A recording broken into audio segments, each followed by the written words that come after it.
Imagine, if you will, in the world of Ashentale, on the continent of Shill, in the lands to the south, there lies a beacon of righteousness.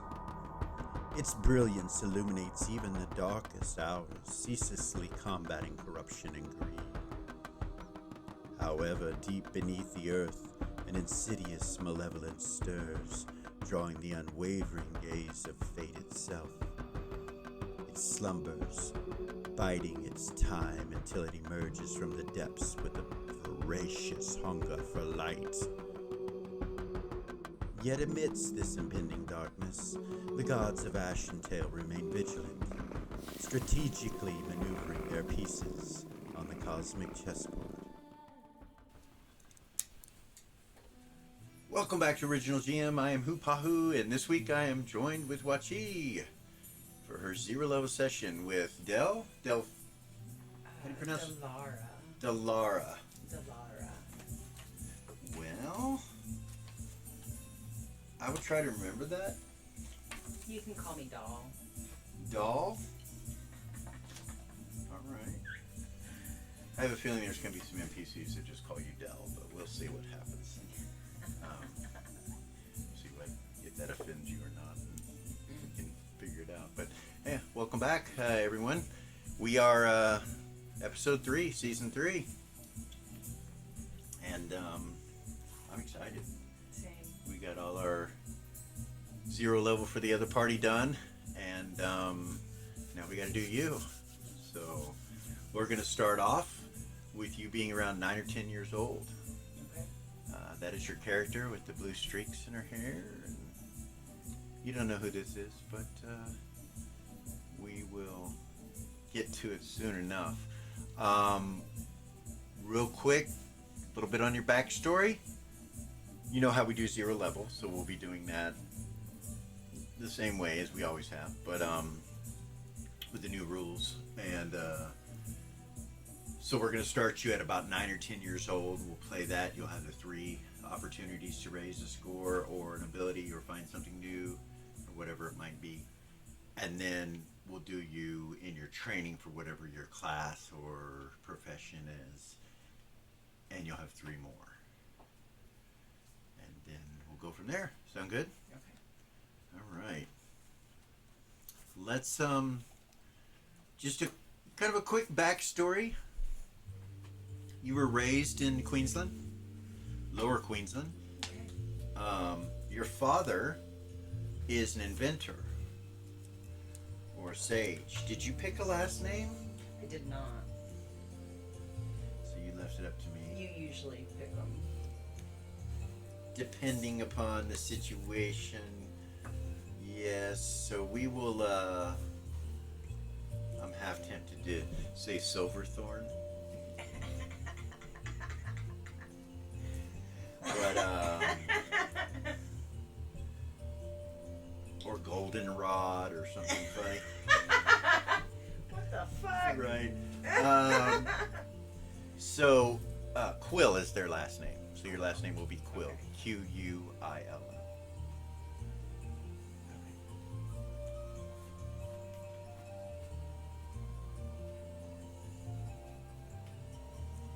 Your father's name is Dorvin.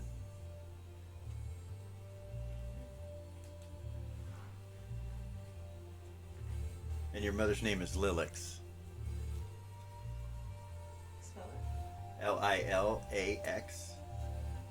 And father is Dorvin. Quill, Quill is your last name. So I've told you a little bit about your family, but your mother runs the Quill down in Lower Queensland, which is a shop that sells magic books and parchment, and quills and clocks and various other things. Your father works in the Sage and Inventors Guild, which is right next door to that. You grew up in the house that is just slightly north of there. Big Ding. Right there.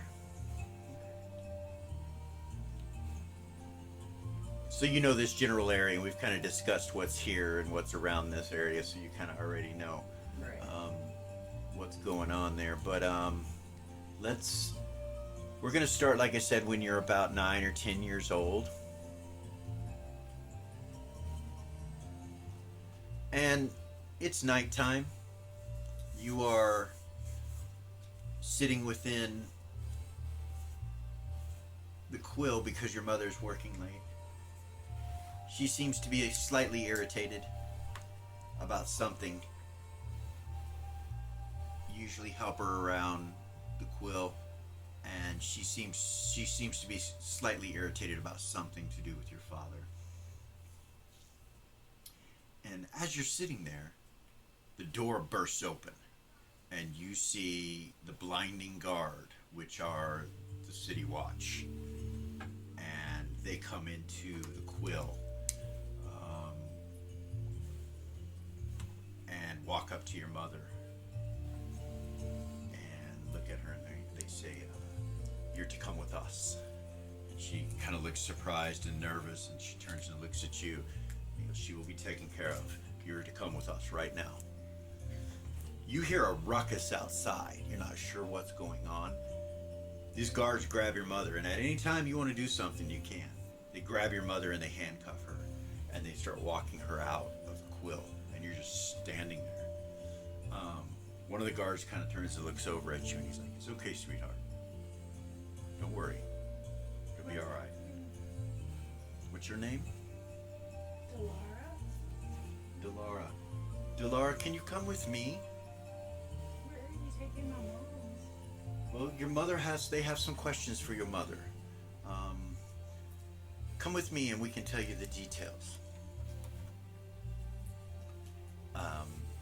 And he walks to the door. Do you follow him? Okay, you come outside and you see your father in handcuffs. Your mother's in handcuffs.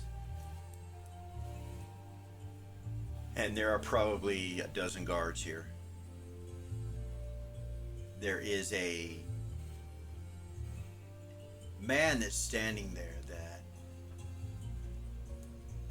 blonde hair, blue-eyed. He's got a cloak on. You look at it, it doesn't look human-made. It looks like it's elven-made, the cloak. And you look at the boots and they kind of match it. But he looks like a paladin.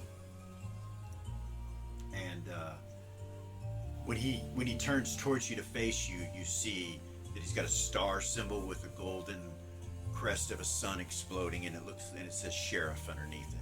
And he just kind of turns and looks at you, and you know now that must be the sheriff of Lower Queensland.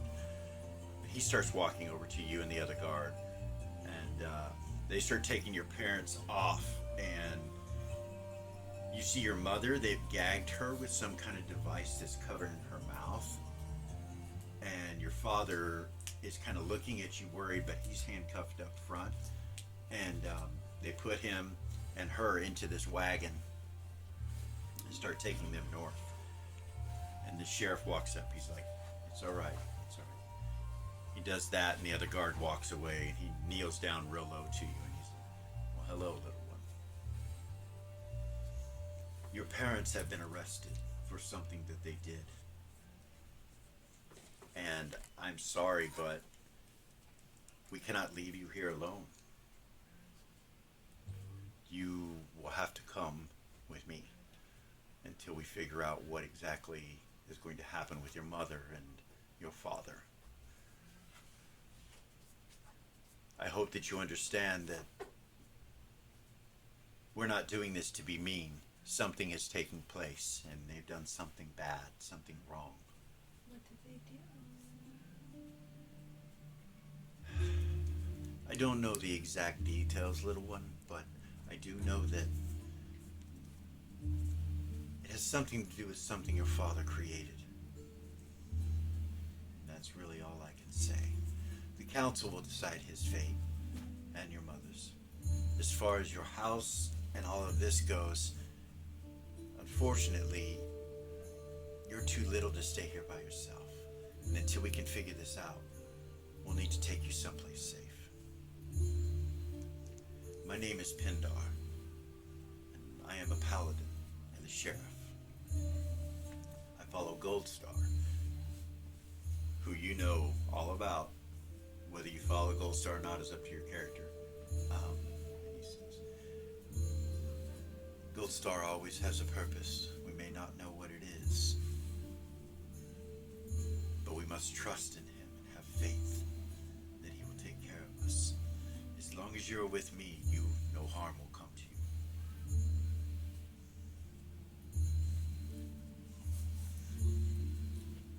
So, he reaches inside of his bag and he pulls out this little doll of a cat and he hands it to you. You can have that. Maybe Mr. Whiskers there can help you. Maybe he'll keep you safe as well. We will know more tomorrow morning. But for now, I'm going to take you somewhere where they will take care of you and give you a good night's rest and some food. Have you eaten? And he starts walking. Yeah, he holds out his hand for you to hold his hand. Take his hand. Okay.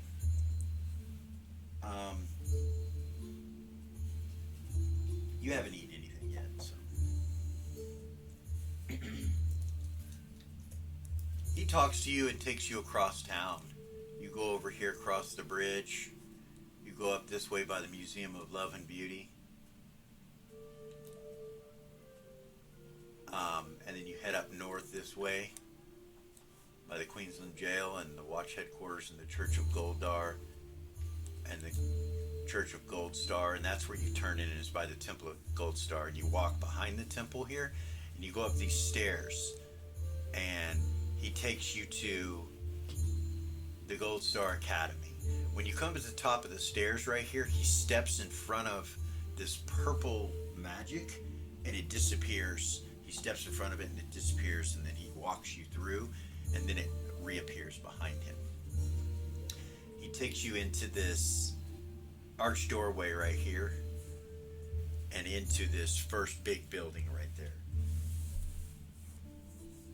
At any time, if you want to do anything. Okay. It's up to you. When you walk into this place, it looks like it's a very wide open place with one big large desk in front of it. And you see a priest of Gold Star standing behind the desk with a big smile on his face. Two doors behind him are both guarded by paladins. There's two of them at each door. And then on the far left and the far right, there are two doors. Two double doors. And then coming out of this place, you can walk around the desk to the right or to the left, and it goes to the outside. It's open to the outside. So when you're standing here, if you go through those doors to the left or right, you would be outside again, but there's like a roof that goes over it. So here, I'll try to give you a better view, close in. So you went through this door, so you're in here. Okay. This light that you see is the doors that come out over here and over here, and they're both open. The doors are open.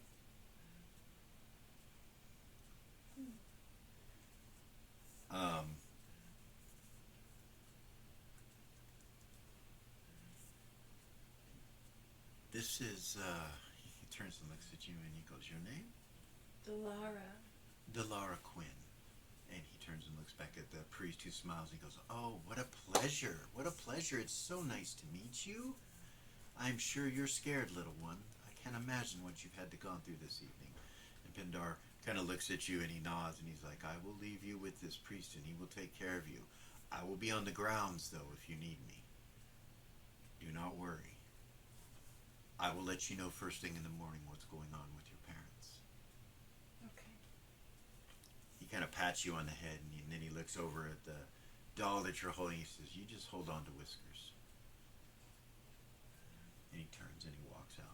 The priest kind of follows him as he goes out, and then he turns and looks at you. He's like, well, come this way, little one. He comes behind the desk. He takes you back through one of the doors that the guards open. Mm-hmm. And when he takes you back, he reaches down and grabs Whiskers from you. And just takes it from you. Do you want to try to stop him or? Try to hold on to it. Okay.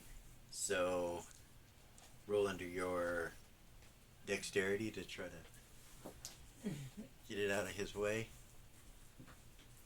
Do you want to try to do that, or do you want to try to let him grab it and pull it out of his hand with strength? No, I'm gonna try to keep him from grabbing it. Okay. Under my dex? Yep, roll a 20.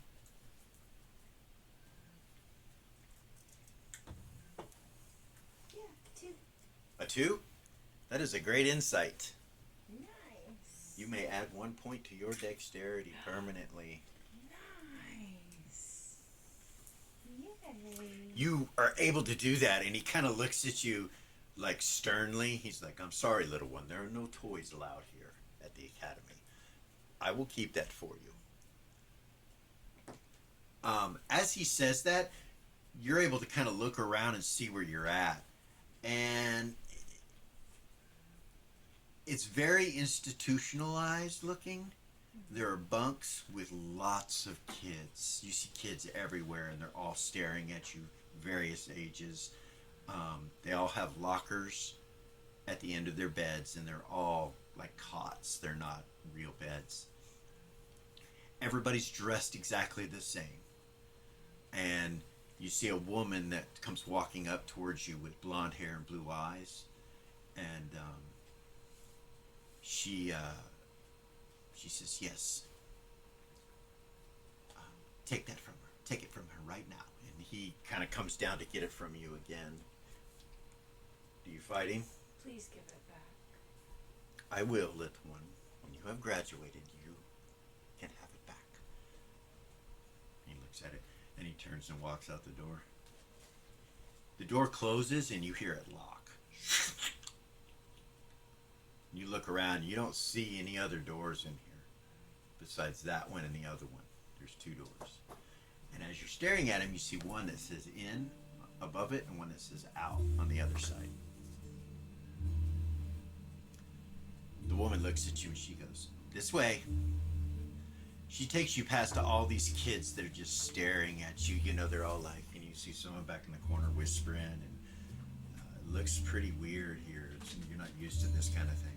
She takes you back through a doorway, and when she comes in through the doorway, there are 2 priestesses there, and they look relatively young, like early teenage years. And she says, they will help you. And you see that they're holding clothing in their hands, and one of them has a blanket and a pillow, and she closes the door behind you, and the 2 priestesses look at you and they're like, hi. You need to change into these clothes. And they walk up and put the clothes next to you. There's a chair, and you see there's a chest in there that's open. And she tells you, when you take everything off, put it back and put it into this chest here. And we'll give you a key for your chest. Okay? So you take the clothes off and put these on, and you don't like them. They're drab. They're like kind of a sand color brown, and they're loose fitting, and there's sandals with it. It's like prison garb. It's like, yeah. And one of the girls asks you your name and tells you that her name is Steph. Delora. My friends call me Steph. She smiles at you. She's about 13 or 14. The other girl goes, so why are you here? What did you do? They arrested my parents. The girls look at each other. What did your parents do? They won't tell me. Well, that sucks, she says. You see this yellow light go off on the ceiling. And she's like, she turns and looks at the other girl, and they look at each other, and then she kind of holds her head down. What was that? She just keeps her head down. She doesn't talk. And then you see it go out. You can't say words like that. It's not good. You'll get in trouble. She goes, you're gonna get in trouble. They heard you. She was like, I know, but don't ever say anything like that. You'll get in trouble. You gotta be a good girl here.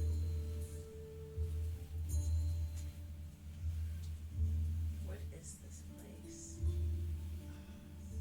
Gold Star Academy, kind of a re-education program or an education program. We call it the hot box. That's what we all call it. Not to them, but yeah. You'll learn about Gold Star here. That's what we do. How do you know about Gold Star? Well, then you should do pretty well. As long as you follow Gold Star's teachings, you should be okay. Some of the people here are a little mean sometimes. Bang, bang, bang, bang. You hear the door. She turns and looks at it. She looks at you, and then she closes the chest, locks it with a key, and it has a string on it for a necklace, and she goes, here. The other girl goes and opens the door, and you see a paladin standing there. He's like, it's time. Come. And he turns and walks away. The girls kind of come with you, and they help you carry your chest. He takes you across the room to an area and puts the chest by an empty bed, an empty cot that looks like it was set up for you. And the girls put your blankets down and everything, and one of the girls starts to make your bed, and she goes, watch what I do. And she starts making your bed a certain way. Okay. I'll look her over with observation. Tucking the corners, and okay, roll an observation check.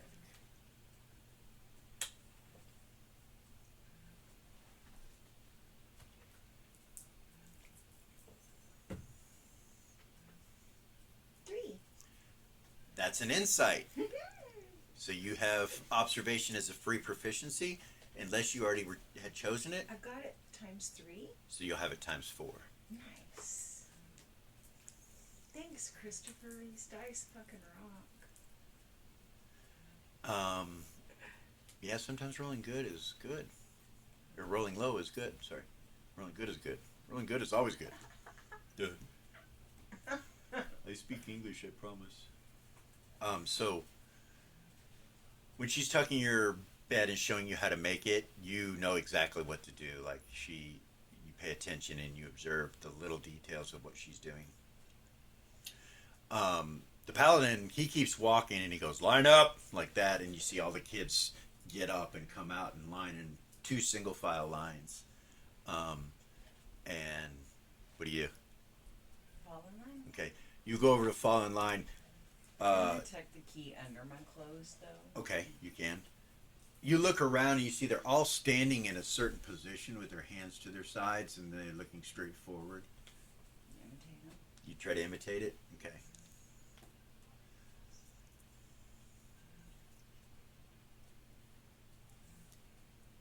The girls, when they're done with making your bed, they go and they leave the room. And you look around and you can tell that they're different than these other kids. There's something with them. They were wearing robes and they had a holy symbol of Gold Star. One of the girls, when she walks past you, she goes, I'll see you later. Whispers to you. And runs out. The paladin just kind of walks to the very end and then he turns around and looks back at everybody. Come. And he goes over to the outdoor and opens it. You see all of them come to the center of the room. They kind of leave you behind. When they do this, you have to catch up into one single file line from both sides of the room. They just kind of come in like this, and they make one big line. You see a couple of them screw up and bump into each other, but he's not watching. He's not looking, so nothing really seems to happen. But the other kids look at him like, what the fuck, man? You know, like, don't do that. A couple of them look at you like, don't do that. Like, hurry up. One of them goes, get over here. You're like, what the hell? Right. And you march out, and they march. Like military, they march. You just try to imitate them. You try to imitate them. You look at their feet, and you can see that they're all doing it together. There are a few that are not, but most of them are. They march you out the outdoor and turn left, and you go towards the back side of the complex to a chow hall where everybody lines up and gets their food. You're given a tray with some water, and on that tray is a bowl, And on the tray are some what look like radishes, like some vegetables, um, and a bowl full of some sort of soup. You're not sure what it is. And some bread and water. And everybody gets it and they sit down. You sit down? Yep. Okay. Sit down and eat. The kids around you are various ages. There's a boy that's about 5 years old, straight across from you.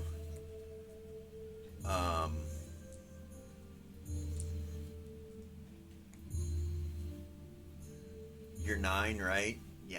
He's about 5 years old, and he kind of has tears in his eyes. He's sniffling a little bit and crying and not really looking at his food. There's a boy sitting next to him that's around 13, 14 or so, who reaches over and takes that kid's bread. He just takes it.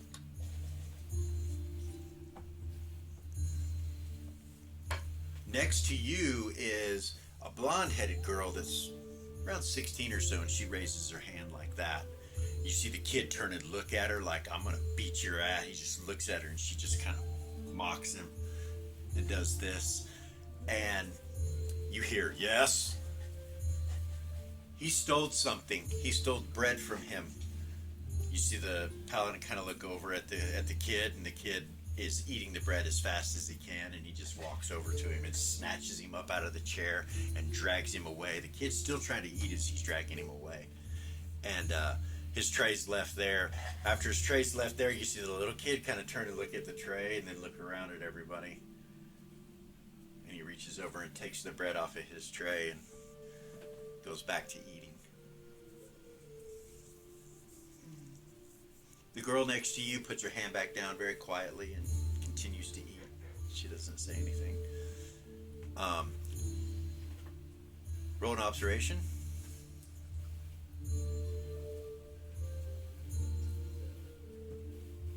Yes.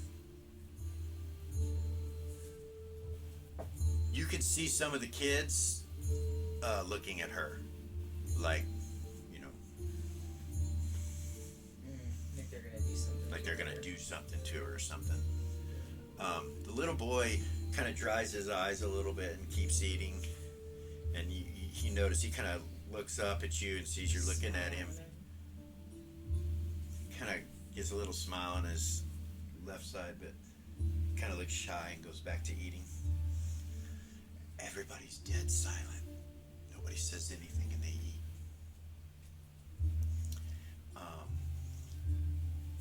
After they eat, everybody's done, and they just sit there. Nobody says anything. It's real quiet, and it's a long time. Like, nobody comes in. There's no guards in here. There's no one in here but you kids. After the paladin leaves, and the little boy across from you kind of looks at you. I'm Timmy. What is your name? Everybody else is like, what the fuck? Dahlia. Dahlia? Delara. Delara? Sorry. Delara. Delara. Everything will be okay, Delara.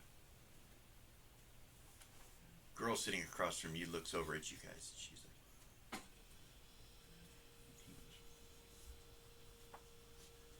so, about 5 minutes pass by, the paladin comes back in and tells you all to stand up, and everybody stands up, and they get their trays when they stand up. The one tray is still sitting there from that kid that he took out, and you guys line up, and you go out another area. In the very, very back, there's a door, and you go out that, and it's in a kitchen, and you see kids in here in the kitchen cleaning, and they go and they put their trays in a certain area and their glasses in a certain area, and then they walk out another door, and you just kind of follow them. Timmy ends up right next to you, like right behind you as you guys are going out, and he kind of pats you on the back a little bit. He's like, they took your toy. You promised you would give it back. I'm sorry. As you guys come out, a few of the kids go over and start to go to another building, and others continue to go back the way that you guys came from. You see Timmy leave and go to that other building.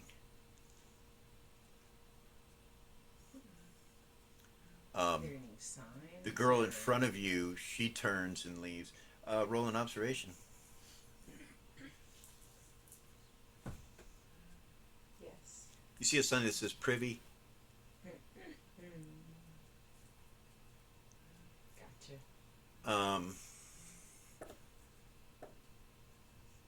You don't really have to go to the bathroom. I mean, it's up to you. You can try to go, but it may be because you're so fucking scared and shocked that you're just not able to. But Yeah. the girl in front of you goes. The one that told on the other kid, she goes. But not everybody does. So what do you do? I'll just follow back to the room. Okay. You get to the corner, and when you turn the corner, you trip, and you realize somebody behind you tripped you, and you fall to the concrete, to the ground pretty hard. And you hear kind of a laugh, and you see this boy walk past you, and the rest of the line continues to walk past you. At the end where the door is a paladin. He's standing there just kind of watching everybody. He turns and looks and sees you on the ground, and he's like, "You're back in line." You're like, "Man." Right. Roll an observation. Try and, look at the kid that tripped me. Okay. Okay, so, new system. So I rolled a 20, but I have a 22. Okay. So you get up and you're like trying to see who that is, and you just kind of slip and fall, but you're faced the way you came from when you do that, where the privies are, and you see Timmy go up some stairs. That is not the privy. You see him sneak up these stairs. He looks back and he sees you see him, and he's like, and then he disappears into some shadows. I said, "Get up." Get up. You're not sure who the boy is, but you know he was pretty tall. He was older, quite a bit older. And you get in line and you head back in. And as you see, it takes a while, and some of the kids come back from the privy, and he just sits there and waits. When you come into the room, everybody goes to their bunks and just kind of hangs out and waits. So you go to your bunk? Okay. A few moments later, Timmy comes in the door, and some of the other kids that were straggling behind, and he comes over. He's about 5 feet from you where his bunk is. Nice. Nobody between you two, but it's not in the same row. Gotcha. He sits down and smiles at you. After all the kids come in, he yells and he goes, "It's time for sleep. May the blessings of Gold Star guide you all. Know that he has a purpose for each and every one of you. Tomorrow will be a day full of bright sunshine and light, and you will do good on this day, as you did yesterday, the day before, and in the future. In the name of Gold Star, may you have many blessings and many wonderful dreams." And he turns and then he stops and kind of looks back at everybody. You see nobody's moved, and he's like, "Lights." Boom! The whole place lights up. Bright lights. Brighter than it was. And he goes out the door and closes it. And you see people lay down. And you lay down. The food was bland. It had no taste. Do you lay down? Yeah. Okay. You lay down and you're finding it very difficult to fall asleep. You're a little bit panicked from what just took place. And the lights are so bright, you're like, how can I sleep with these lights on? But at the same time, at least there's light and you can see everyone around you. And about that point, you feel your cover move behind you. Turn and look. You turn and look and you see Timmy move away and sit back down on his cot, and he smiles at you, and you lean down and you see whiskers inside your blanket. He winks at you. He's like, Wait back in it. and he lays back down. Freaking curl up and pull it up the help of whiskers The blanket over my head. and the blanket over your head, you're able to fall asleep, soundly asleep. For the next year, you are re-educated. You are taught about Gold Star. You have to read from the book of Gold Star. You have to go to chapel. You have to do small tasks and jobs like work in the kitchen, clean the grounds. For all extensive purposes, this is a school slash university slash prison slash. It's such a strange thing, but at the end of the year, you're so used to it. So what I need from you is what's your ego? And I need to know your alignment. My alignment is true neutral and my ego is 36. All right. Roll percentile dice for me, and you want to try to get under 36.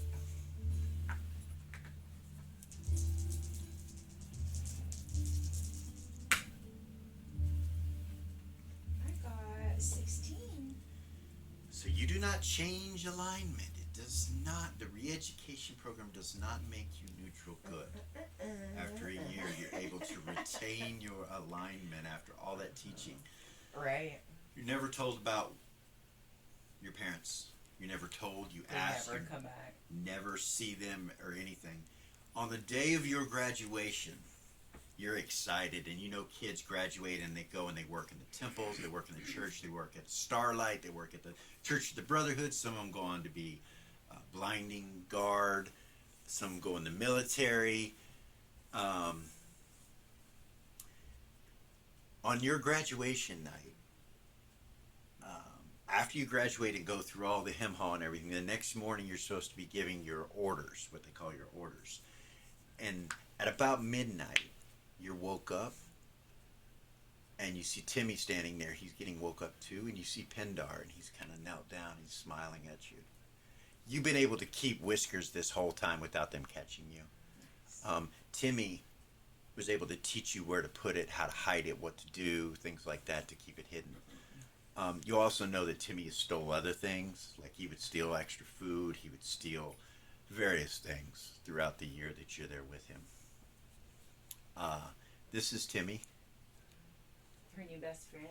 By the time that you reach this age, Uh-huh. this is what Timmy looks like. He's around 15 Nice. years old by the time that happened. So, Okay. or actually, sorry, yeah, 10 years. Did I say 1 year? I meant 10 years. You did say It's 1 been year. 10 That's why I years was like, what doing the that.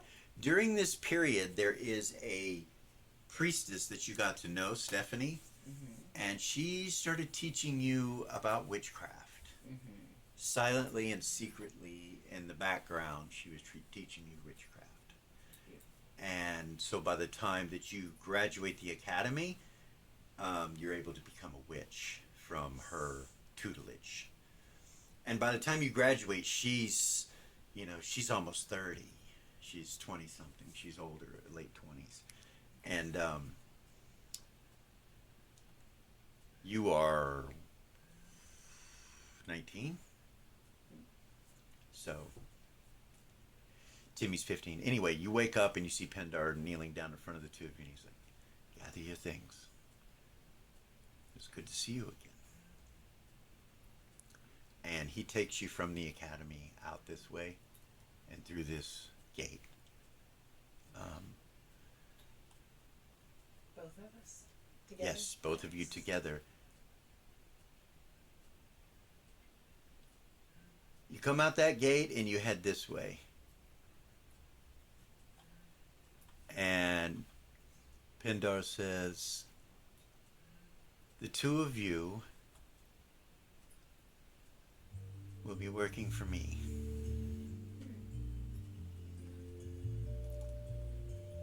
The city guard, known as the Blinding Light, requires contractors to do things that the Blinding Guard cannot do. He takes you past the armories, the Blinding Armories, the Stargate Court, Greens, Hookleaf's Manor, the Cradle, Eloquent Threads, and Filigrees and the Haunt, and talks to you the whole time. He goes way over to this building over here called the Roost. takes you inside. It looks like a tavern. When you first walk in, there are people sitting and eating and drinking. You see a bard playing over in the corner, um, playing a harp, and he goes to the center of the room where there's a staircase in the very center. The bar is like in a circle all the way around this staircase. And he starts up the staircase and has you follow him. So he goes behind the bar. The bartender's a kind of mousy looking little guy. He's got a greasy little mustache that comes to a point, and he kind of looks at you like that. Goes back to what he's doing. The bar wench is very boisterous. Your DM screen covered that, Yeah. I don't think. Oh, there you Boisterous. go, there you go. I can see. She's very boisterous and obviously low cleavage cut, you know, and seems to be very happy. She's smiley, red hair. She waves at you as you come through. Wait. And he takes you up the staircase and into a loft area where there's this apartment or living space. You guys will be staying here. Nice. I have procured this area for you, and I have given you a job. You will be subcontracting for the city guard, for the blinding guard in the city. They have need of your services, and I remember the day that both of you had things happen to you that were very difficult. I know you'll probably want to go see your mother. She is at the quill. She cannot leave that location, so she couldn't be here to greet you. But she misses you a great deal, little one. Okay. As far as your father goes, he is still in prison. I know you are curious as to what happened. I will leave that to your mother to discuss with you. I don't feel like it's my place to tell you what took place that night or what might be taking place in the future. I think that's for her to discuss. But for a job, I have you working with the blinding guard. Okay. Now, there is a special unit being put together. This unit, by the blessings of Goldstar, will be searching for the corrupt within the city. There is a lot taking place where people are being harmed. In the background, deeds are being done to make money that shouldn't be being done.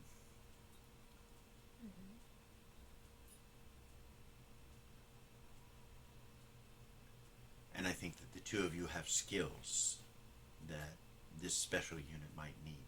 So, tomorrow morning, you will meet in front of the Museum of Love and Beauty.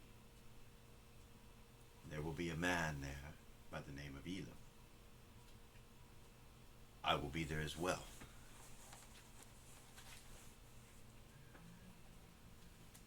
And you will start your new job.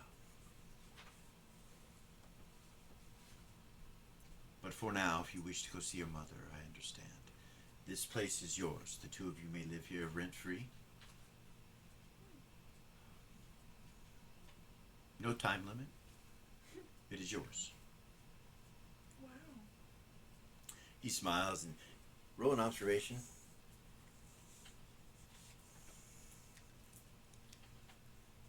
A 3 again. He's not wearing a badge anymore. You see that. You notice that he's not wearing one. He's not working for the city. Or it doesn't appear. Doesn't seem to be the sheriff anymore or something. I'm not sure. Okay. So, do either of you require anything? Clothing? Are you hungry? You know what? You have freedom to eat and order whatever you like to eat and drink downstairs. The bartender down there, his name is Vic, and though he looks a little spooky, he is a good guy. Vic will take care of you, Um,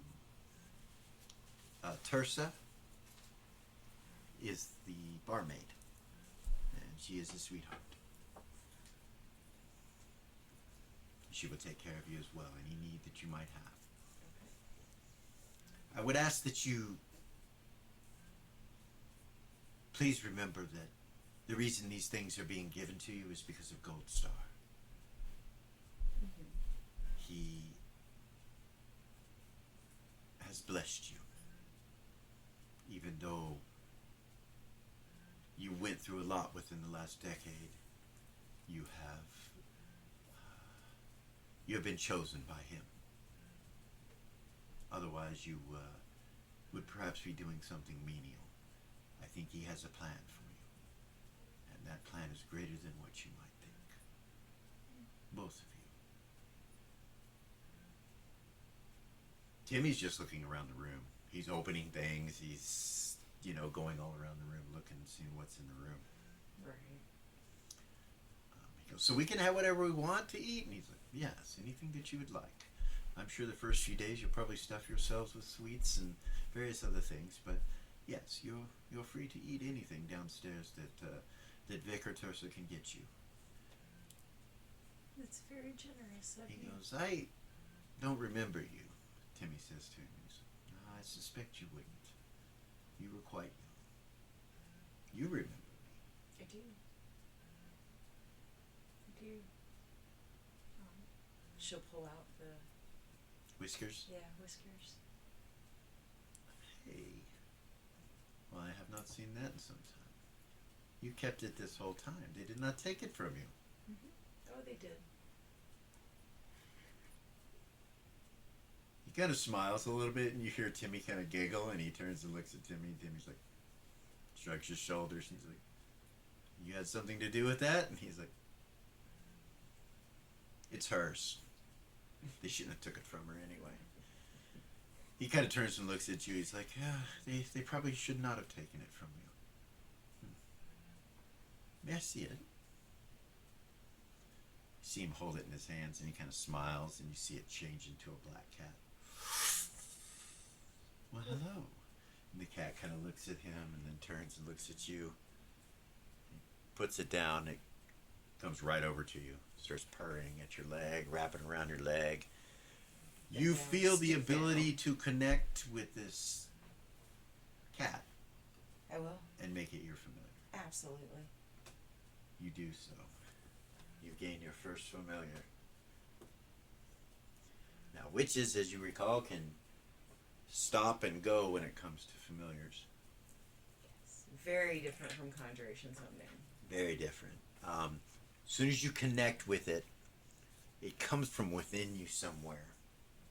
And you feel like your spirit or your ghost, whatever it is, connects with the ghost of this cat.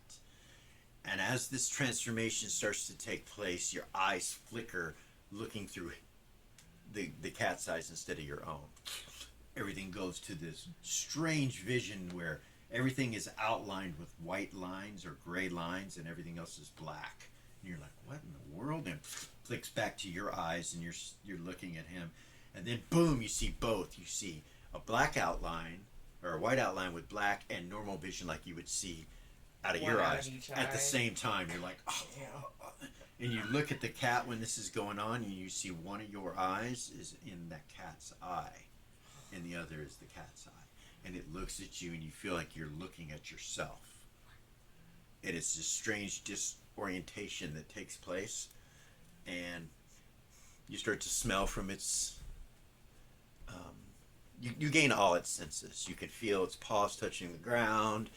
And everything, all of its senses come to you and to it at the same time, switched. So it's all shared. yeah. We both. So have you're both. like you're getting both. You're getting your smell, your sight, your hearing, and it. And you realize as you're doing it that you could switch and shift into the spirit of yourself or the spirit of this familiar. So that I could actually still have control of my body, but also Be able to see out of its eyes or smell out of its nose or whatever. So okay. He smiles and he turns and starts to go downstairs, and then he turns and looks back and he's like, and by the way, there is a god whose name is Glistinian. He's known as the Cat Lord. You should probably look into that, seeing how you like cats. Thank you. He turns and walks down the stairs. As he walks down the stairs, you notice that there's cold, icy like air trailing behind his hip. And you see it's connected to his sword. And he goes down, disappears. You're like, Timmy's like, woohoo! And he jumps up in the air, starts fucking jumping on the bed, and he goes around the room. He's like, we're free! We're free, doll! Doll! He calls you doll. He's like, doll, we're free! We're fucking free! We are. It's okay. You can He say looks what up. You want. Fuck! Yeah. Fuck! Yeah. Yeah! And he jumps up and down, all excited. Comes over and gives you a big ol' hug. Give him a hug. The cat seems very connected to Timmy as well.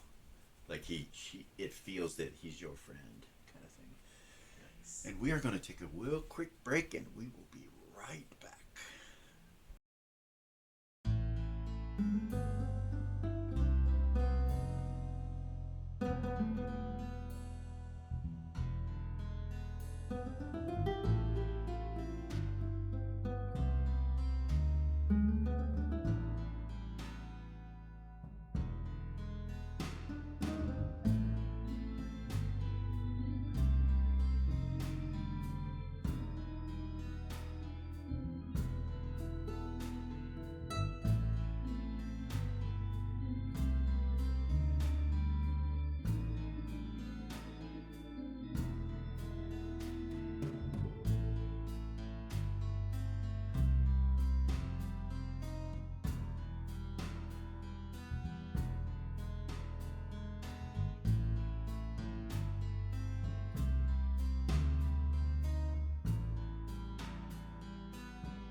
we're back.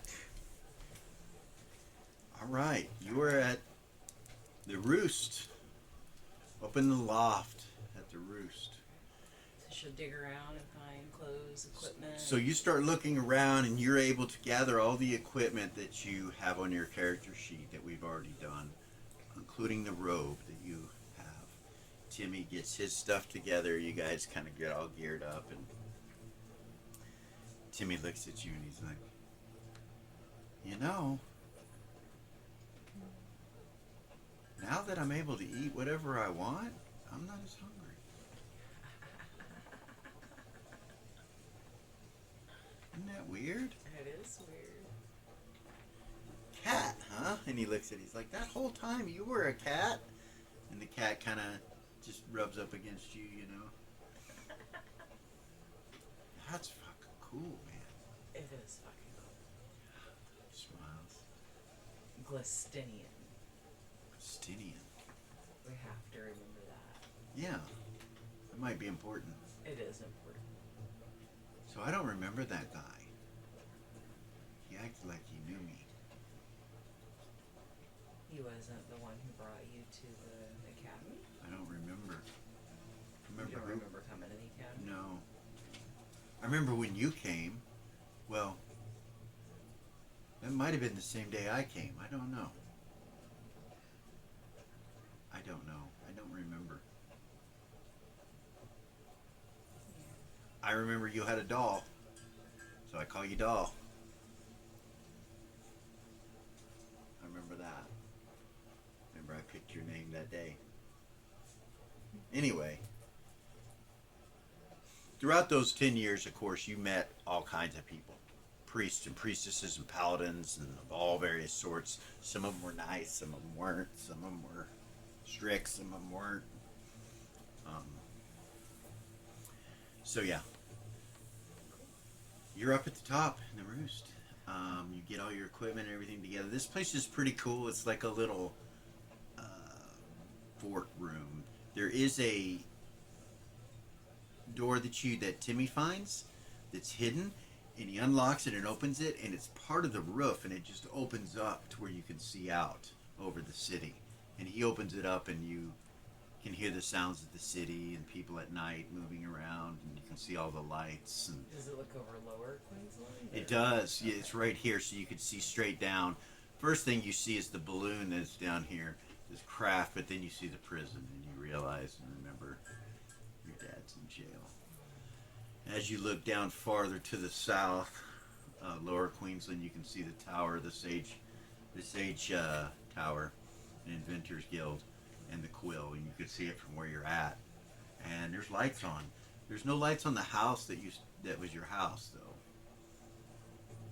So yeah, so it's quite a ways away. You're here. You'd have to go down this staircase and head up this way to make it to the Quill. Do you want to go with me? I'm with you from now on. You're my sister, as far as I'm concerned.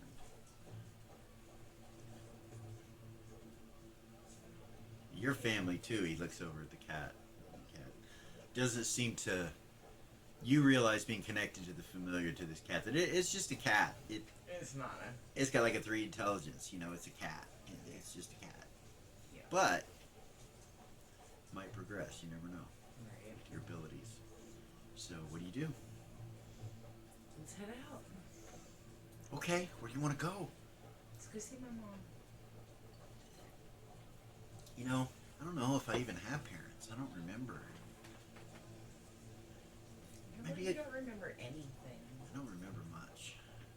He starts going down the stairs. What do you remember before the day that you met me in the cafeteria?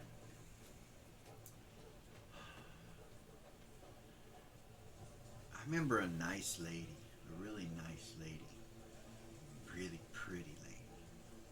And she had a nice bed, silks and fluffy pillows, and there was a good smell in the room. And we drank tea together. But that's all I remember. You guys get to the bottom of the stairs, and you see Vic kind of turn and look over at you. He's like, Dora said, "You might be hungry." He's like, "Well, we're gonna scoot. We're gonna go check out the city, go see her mom. Can we take something with us?" He's like, "Well, of course you can." And then off over at the other side of the bar, and you look and you see there's people in the bar, you know, and some of them are kind of looking around talking to each other, and some are looking your way, but they ignore you for the most part. But you see Tersa, she's standing at the bar, and she goes, "How about some lemon cakes?" And she looks over at you, and Timmy runs over there. She has some lemon cake that she gives you guys each a couple pieces. And Timmy just freaks out when he starts eating. He's like, "Oh, oh." And you taste it. Yeah. It's so good. It's the best thing you've ever had in your whole life. It's so good. You finish the 2 pieces before you leave, and she gives you 2 more. Nice. And you guys head out the front of the roost. It's really, really nice up there in the north. The construction. You head this way. Yep. And go down the staircase. You can see the craft in the air above this building right here. You come down and you can start to see like an orange glow over here, and you can see that that there's a blacksmith working on something right here. He's human. He looks Viking, barbarian type, and he kind of looks over at you guys as you walk past. You come this way and you see the prison up in front of you. It's pretty big. You can either go around it towards the statue this way, or you can go down this way. Which direction do you Front of go? it. You go this way? Yeah.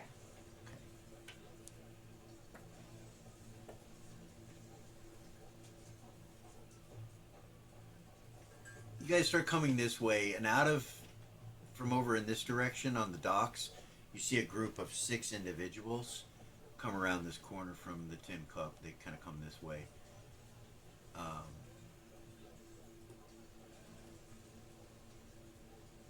Timmy kind of hurries away from them going down this road right here. And you see they pick up their pace following you guys. Step it up. They seem to be kind of chasing after you. Timmy turns and he goes down this alleyway right here. You follow him? Mm-hmm. He comes out onto the docks here and goes this way, and then you see him disappear somewhere right around there. He's about 10 feet in front of you, and just disappears in the shadows. Is the door open? So these are windows that are going inside, and you can hear noise and stuff like that from the inside. He's just in the shadows right here. You guys came out this alleyway right here. So you're right about here on the other side of this window. Just step up to the door. There's no door. I am so blind. There is It's a like door, but front it's like a door. back door and it's locked. Oh. It looks locked from the outside, Yeah. and that's where he's standing. I will run over next to him and be still. Okay. Try to. You kind of stand Be next to him and unseen. you don't move, and then you start to just blend in with your surroundings from your cloak. As you do so, these 6 guys come running up the dock this way, and you see they got clubs in their hands, and they're like looking around. They go past you quickly and head back down the dock this way, running until they're out of sight. Once they're out of sight, Timmy goes, "I think they were after us. That was weird. That was weird. Did we do something? I don't know."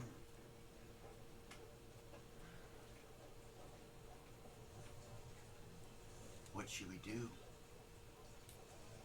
We should try and stay hidden. Well, As let's not go we're- the way they went. Let's go a different way and try and stay hidden. Okay.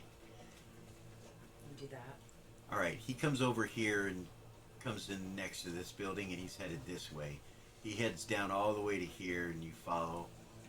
And when you get to this structure right here, you can look around the corner and see the quill. You don't see any other people or anything like that. You can see the clock ticking on the Sage Inventors Guild Hall. You also look over across this way at where your house is. No lights on or anything like that. So you're going to try to hide in shadows? I was just fixing to say, can I, since I know that I am not seen, I want to try and move quietly. Okay. Roll percentile dice for me.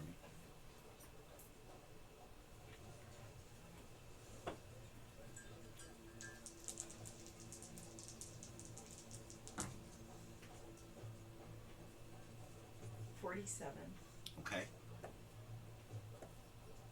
You use up your third one there. You got 3 left for insights. You don't get an insight on that one.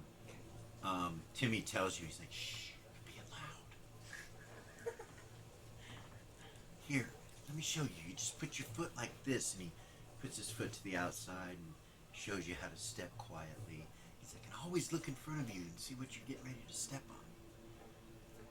And try to imitate him. Okay. He starts to go across this way to this rock, to hide behind this rock, and you move from there to there to try to imitate what he's doing. Roll percentile dice.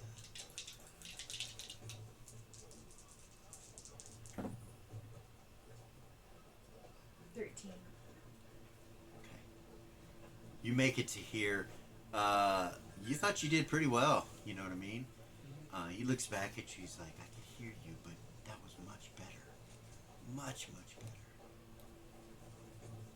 He sneaks over here behind this rock and heads this way. He's just going from rock to get to the quill. You can hear the fountain over next to you running too. You are a little thirsty. Try and follow him. Okay. You go back over here and you make it to here. Are you trying to sneak again? I'm just doing the same thing, yeah. Okay. Roll percentile dice.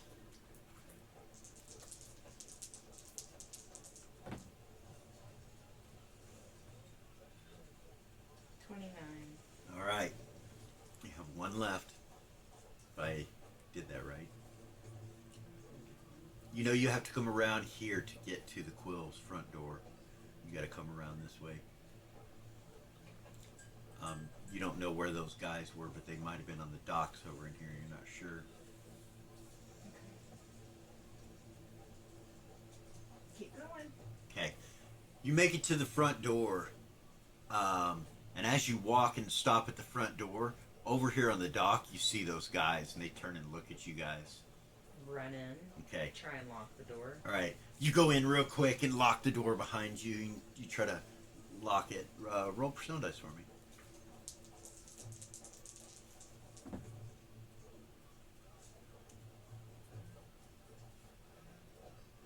37. Okay. Your mother is standing behind the bar, behind the desk, and she just kind of looks up. She goes, "Can I help you?" Somebody's after us, Mom. Somebody's after us. Somebody's following me. Little Dell? Little Dell? She runs as fast as she can over to you and just picks you up and starts hugging you. You see Timmy looking at the keyhole of the lock. He's like knelt down and he's like looking out. There's a window he could look out, but he's looking up the lock. He's like, "They're not coming this way," he says. She's hugging you and crying, just bawling. Where have you been? What happened to you? What?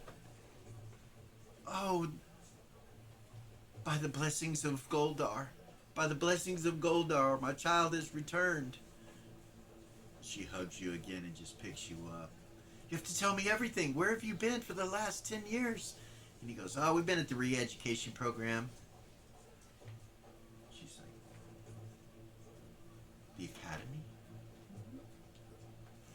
She gets mad. She gets really mad. You can see it on her face. And then she looks back and she goes, and who is this?" "I'm Timmy, her brother." She turns and looks in your face and then hugs you again. "So good to have you back. So good to, it's been so tough. It's been so difficult. Please come sit. Have you been here the whole time? Yes, I've been house arrest. Not that this is a house. I've tried to make it a home as best as possible. I had to let the house go, and your father's in jail still. He's in prison. Why? What did he do? He created something too good. Something that will change everything. We can go into detail about that later. Basically,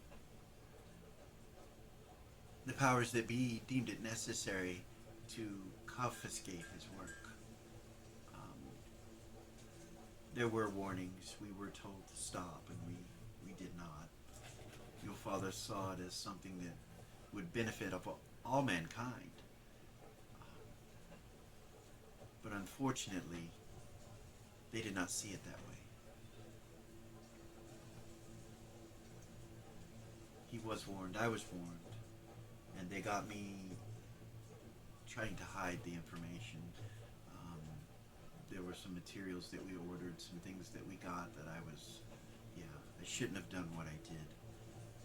But if it's been 10 years, then I might be able to leave here soon. Please, you have to tell me everything that's happened to you. What did you go through, and are you home? Are you home? Are you here to stay?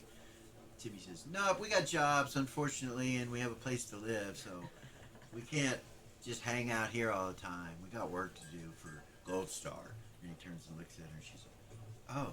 For Pindar. So the night that they took you guys, a man named Pindar came and took me to the academy and left me there.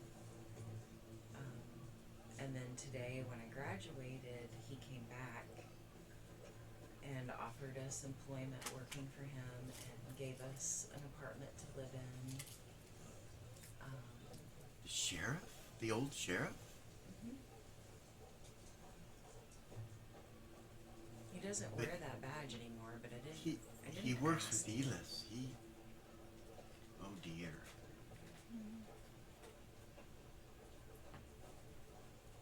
What does Elis do? Councilman Elis?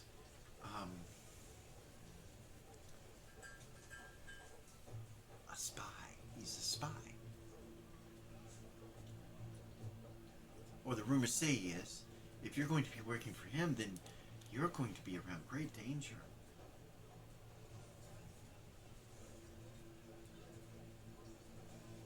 She goes over and she starts rummaging through something behind the bar, and she pulls out this book, and she's like, "You will need this. I don't know if your studies are like they were when you were young, but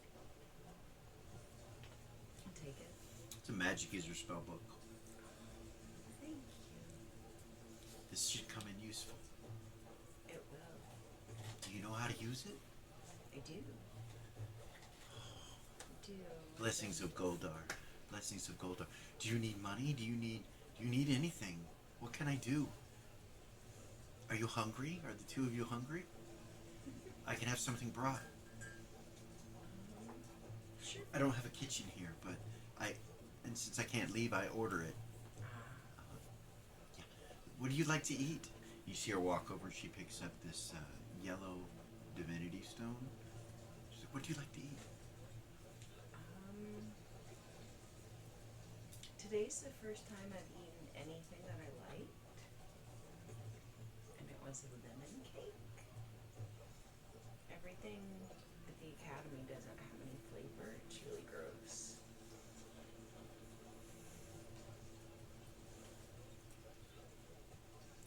Well, I tell you what, you look at your book, and I'll just order some stuff for us. Okay? And you're more than welcome here too, Timmy. He goes, "Thanks." Kind of wanders over and looks at your book. He's like, Right. "What is Find a that?" chair and sit down. And he's like, "What's that? Is it Sorry. stories?" It's magic. It's a magic book. No way. see it? Sit down and open it up. Okay. He kind of looks over your shoulder.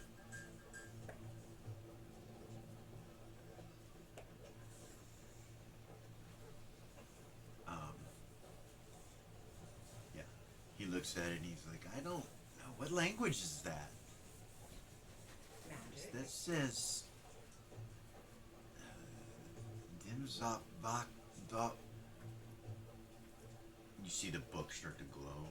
The page that he's looking at. Don't read out loud. Don't read out loud. Oh. Don't read out loud. It goes back dim again.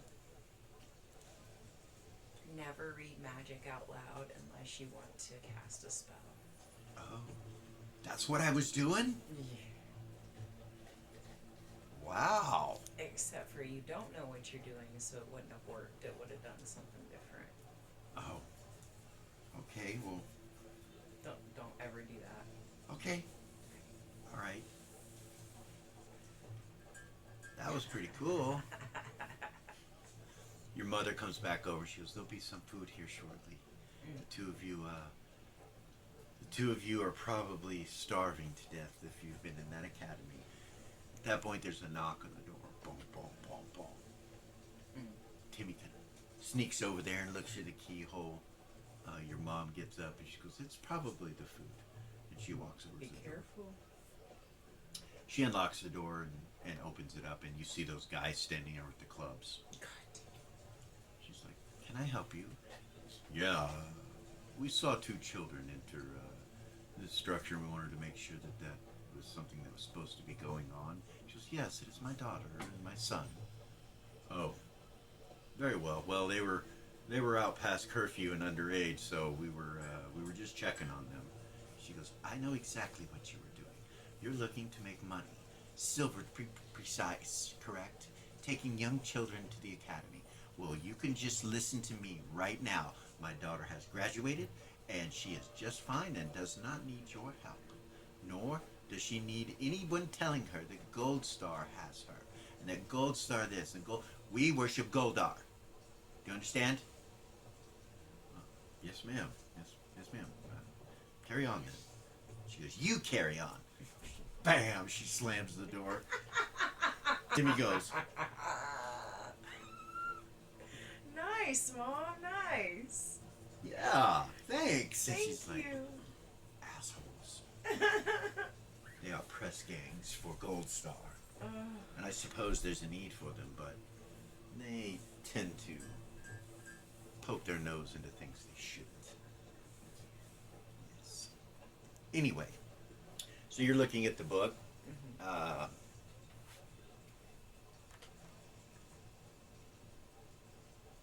Roll percent dice.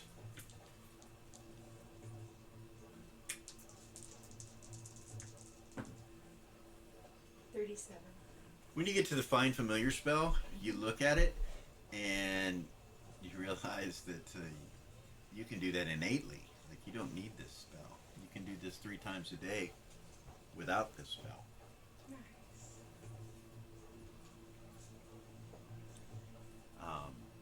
So your mother talks to you.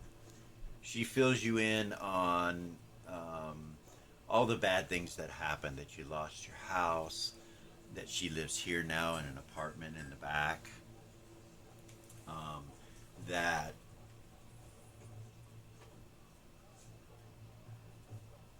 your father can be visited every Thursday.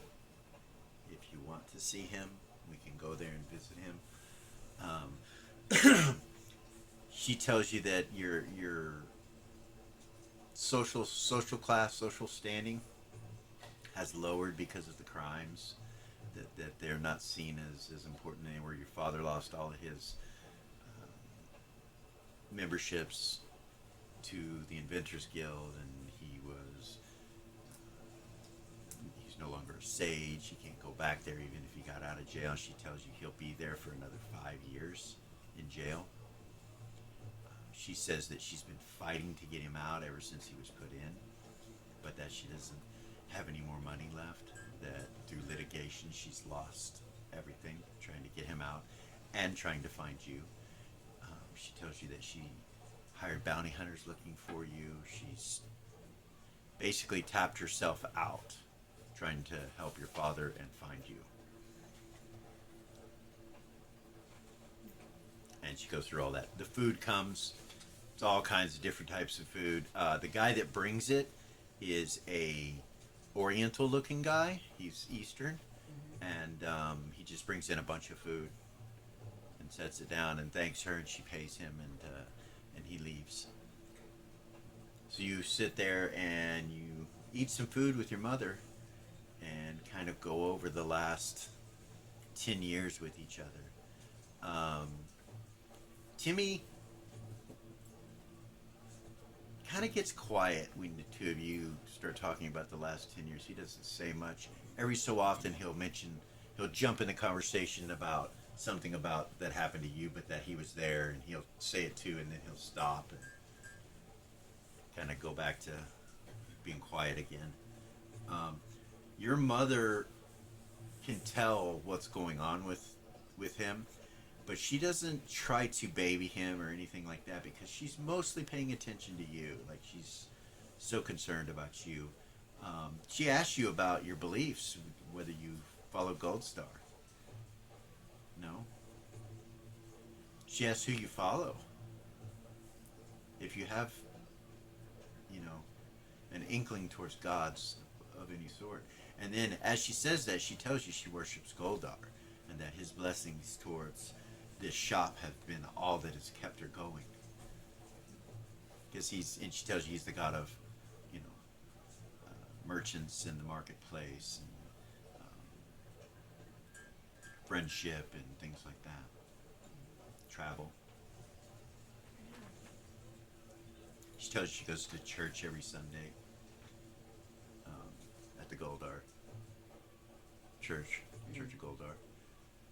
She tells you can go with her if you want to. It's way across town, just to give you an idea. I do It's right here. have an inclination. There is a cat lord named Glistinia. Cat Lord. That Pendar suggested I look into. But I don't really know where to begin. I see you have a cat. I do. Yeah, you've always wanted one, so your father would never let you have one, but at least you have one now. Well, anyway, so what do you think of the food? She changes the subject. She does not stay on the worship of a cat. It's lord. wonderful. She talks about the clock and how she's been keeping it running for the Sages Guild, the Adventurers Guild, because your father built it, and nobody else knows how to service it. So she's been the one doing it, keeping it running. She talks about, even though, she keeps running, even though Timepiece would not want me to, and would just be all about themselves if our clock stopped working. But, in honor of your father, I have kept it going all these years. The sages don't mind. It's a form of prestige for them to have the clocks working, I suppose. And they don't bother me, they let me come in and out. Most recently, like within the last, I'd say, 5 months or so, they have slowly started to open up to me, which is good. They actually talk to me now. Women are normally not allowed within the Sages Guild. The guild hall is specifically men. But I get to go in and out, so, and I, in the early years it frustrated them, and I kind of got a kick out of that. Being the only one that knew how to fix the clocks. Right. It was a guild hall full of men. But so, What? I won't bother you with all of that, but,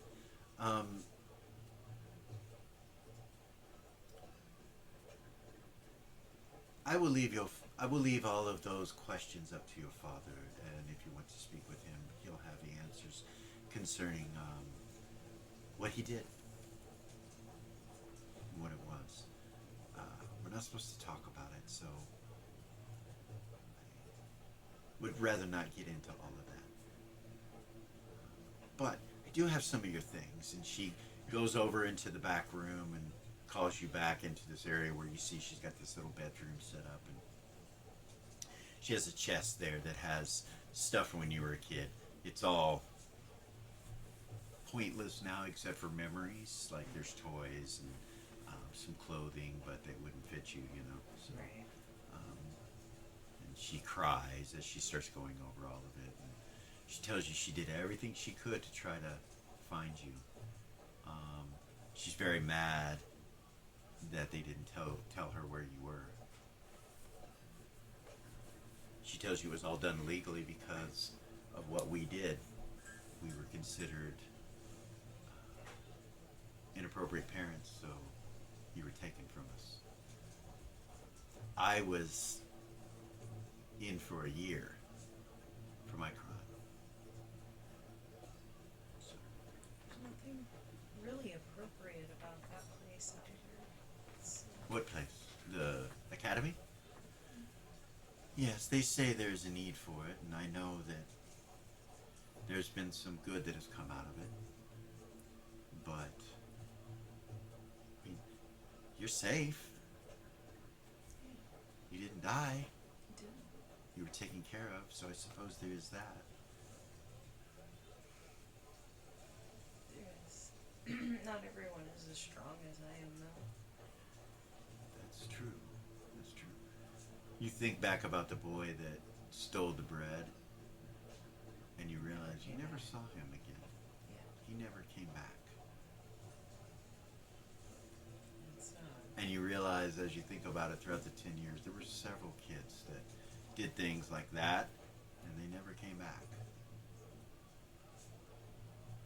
You don't know where they went, what happened to them. But, and on your release, you were basically, it was looking like you were going to be working at the temple of Gold Star. In Lower Queensland. That's what it was looking like you were going to be doing. And Timmy was going to do something else. You were not sure what it would have been, but you know that you had made some connections with some of the priestesses and clerics and stuff like that that had spoke of it, and so you thought that's where you were going to go, right. but you're not. So you feel a little strange, even though you're inside this place. It's not what you're used to. It's very closed in. And at the same time, you have freedom, you know, like you're not sure what to do with yourself. You feel very odd about where you're at. Right. So your mother, she asked you, are you going to stay here tonight, or are you going to your place? And where is your place? It's the Roost. There is an apartment at the very top. A tavern? You're staying at a tavern? No, we have an apartment on the upper level. Strange. Very well. I mean, it's a nice place, but it's a tavern. It's not even an inn. Right. Okay. It's not a hotel, it's like an apartment. Very well. And there's So enough room for Timmy and everything. I'm trying to think what it is I can do for you. You're all grown up. I missed so much. And she starts to cry again. And she says, there's got to be something that I can do. She goes, the alchemy room. I have an alchemy room. Come here, let me show you. And she gets up and walks out of the bedroom and into the, where the quill is, where the main room is and all the stuff she sells, and off to a side door, and opens it, unlocks it, and opens it. And then she fumbles through some keys and pulls one off the ring and goes, here. Take it. That goes to the house. And she fumbles around. Or the quill. And hands you another one. She goes, and that goes to this room. Okay. You look in the room, and it is a complete and utter alchemy station. Anything you like, look around, you see potion bottles, you see potions lining the walls, like different colored ones. You look all around, you're like, wow. Nice. Plants, terraniums, atriums. You see some reptiles in here inside of a closed-in case. You see what look like cages that have little dark green tarps over them. And like you're standing there looking at it, you realize it's got some kind of oil on the tarps. And the cages they're like this big, and there's a whole wall of them. What is this, Mom? Oh, those are cages, sweetheart. They become big. She walks over and grabs one and goes, and pulls on it, and it becomes this big old cage on the ground in front of you and her. And she kind of looks around it. Okay, that's really cool. Used for all sorts of things, and she grabs it and closes it back up again, and she goes, the tarps are covered with fish oil. And she walks over and puts it up on the rack. Why? Oh, to protect it from the elements. Sometimes people store things outside. People have used this for to store animals, to store plants, and various things. I have a contract currently to sell these. That's why I have so many of them. I was hoping that it would be enough money to have more litigation for your father. There is a place on the opposite end of the docks of Lower Queensland called Oars, Boats, and Sails, and they have purchased 1,000 of these units. I only have 400 right now, but hopefully the rest will come to me. Hopefully I can get them. I already have them sold, so let us keep our fingers crossed, and the blessings of Goldar be upon us for this endeavor. If I get enough money, I think I can shorten your father's sentence. He's done so well since he's been there. There is a specific official that I've had dinner with him a few times, and he thinks he can help me. Yeah. Yes. I mean, it's not completely legal, dear, but whatever it takes to get your father out. Jimmy goes, well, that's what got him in there to begin with, right? Yeah. She kind of turns and looks at him. Well, I'm taking precautions, and really I've not done anything wrong yet. I suppose bribing an official, a city official, is one thing, but I'm hoping that I don't have to do that. I'm hoping that how should I say this? I'm hoping that I'm able to give him money instead of something else. He has shown interest in me on a romantic level. Whatever it takes to get your father out, I will do. That doesn't sound very cool. It doesn't sound very cool. How much money are you talking about? Right now, I'm thinking 200,000 gold will probably get the job done. I've only got 40,000, and I don't have enough units to get the rest of the money. But I'm looking at something that perhaps tomorrow might be very beneficial for me. I have a meeting at around noon, and if it goes well, and now that I think about it, I might be able to change that meeting to their location. That way they don't have to come here.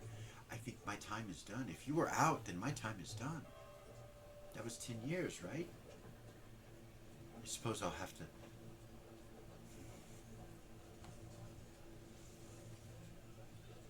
Can you give me a moment? Yeah. She walks back over to where the counter is, and she picks up that stone again, and you see her concentrating on it. Timmy kind of walks over to you. He's like, What the hell is that thing? I don't know. I think she ordered food with it somehow. Some kind of magic. Communication device. You know, the priestesses had those. Is your mom a priestess? I don't think so. And that's the only people I've seen with one before. You hear your mom kind of sob a little bit, and she stops and kind of looks over at you. She's like, "Cannot leave yet." Why? I don't know. I don't know what the details are. I need to get the litigator on this one, but I haven't worried about myself. I've been worried about your father, and of course you. And like I said, I don't have enough money to keep doing this. This is our last hope. After this, I am tapped out. I have nothing else. This is my final hoorah. Just promise me that you won't get yourself arrested. And know that you're not alone. No, my daughter is back, and she comes over and hugs you again. Okay. So, your job will be dangerous.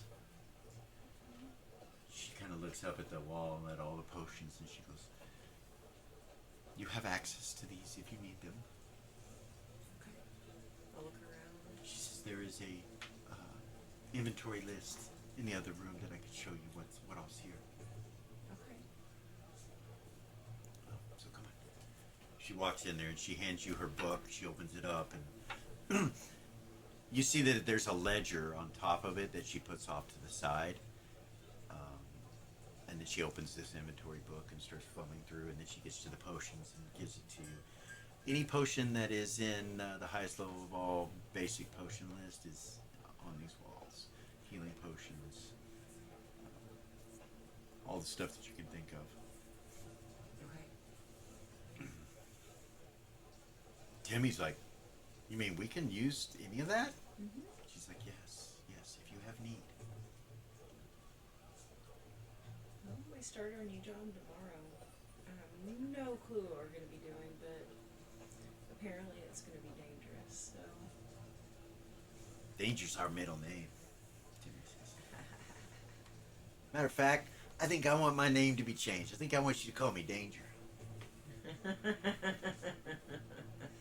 Your mom kind of stops crying and laughs and giggles a little bit at that. And she's like, "You're adorable. You're absolutely adorable." And she's like, "So, I suppose you, since you are her brother, then I guess I will be your mom." And she looks at him and he's like, "Okay." And he walks up to her and gives her a hug, which you can tell he doesn't, there's nothing there. Like he doesn't do anything to him when she says that. No emotions. And, yeah, and she pats him a little bit. And that's where we're going to stop this evening. Nice. Okay. Inside the quill Cool. with your mama. What a great zero level campaign. So, you tried all of them but one, right? Okay, yeah. So roll a 4-sider for extra hit points on top of what you already have from that one. Not intentional either. I just had no fucking choice. Right, there was nothing. Dude. So I just waited, Damn you it. know, anything you want to try. Wait. You got so close on that move, only on one of them. Dude. 1. Alright, 1 extra hit point. You're still squishy. Yeah. Still squishy. Alright, well, we will come back. It will be next week. We'll post next week, but actually for us in the studio, we're going to start the first level with the whole party tonight. Yeah. So here in just a moment. But for our viewers, you will see it next week. And until then, we are Original GM. Like, subscribe, share, hit the ding ding, all that jazz. Peace.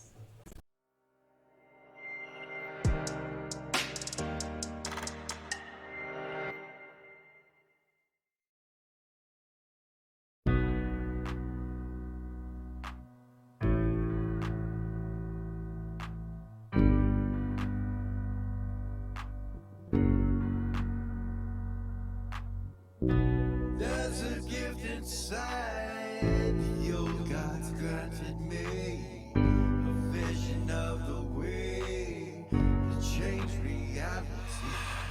In the shadows creeping, can't rest your weary head.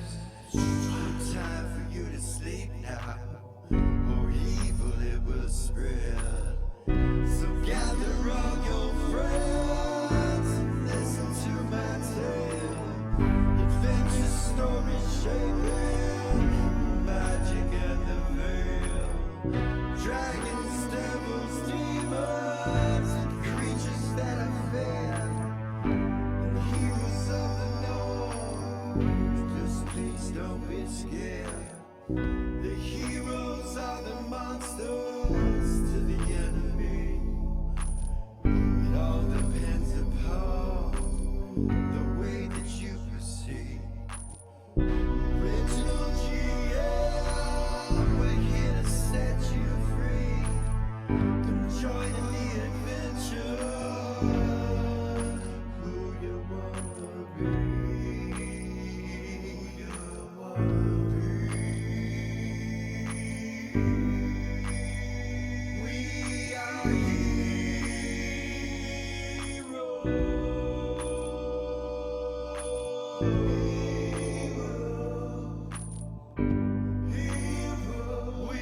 are heroes.